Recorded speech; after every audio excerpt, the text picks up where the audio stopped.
Hello guys, welcome back to NFT Inspo. For today's video, we are going to show you how to fix Kenmore Elite dryer error code CE.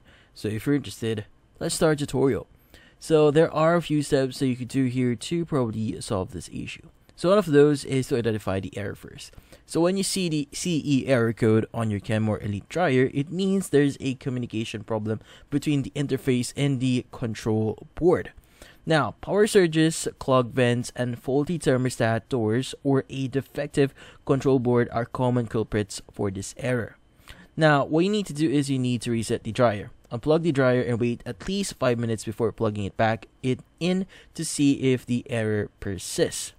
Next thing you want to do, if that hasn't solved your issue and by resetting your dryer, is to unclog the vents. Remove the lint screen and filter and clean them, and reattach, and then detach the duct from the dryer and remove the external vent cover. Use a brush wand or a vacuum cleaner to clear out lint and debris.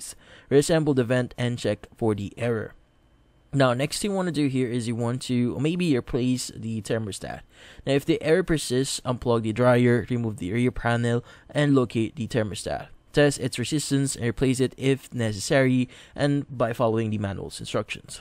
Another thing you could do here is to replace the control board itself. If other steps fail, unplug the dryer, remove the top panel, disconnect the wire harnesses from the control board, and replace it with a new one. Reattach wires and replace the panel and plug in the dryer. And from then on, that should solve your issue.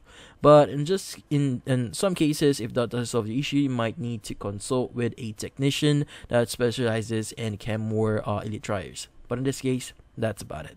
So hopefully this video was able to help you. Like and subscribe to NFT Inspo. Thank you for watching.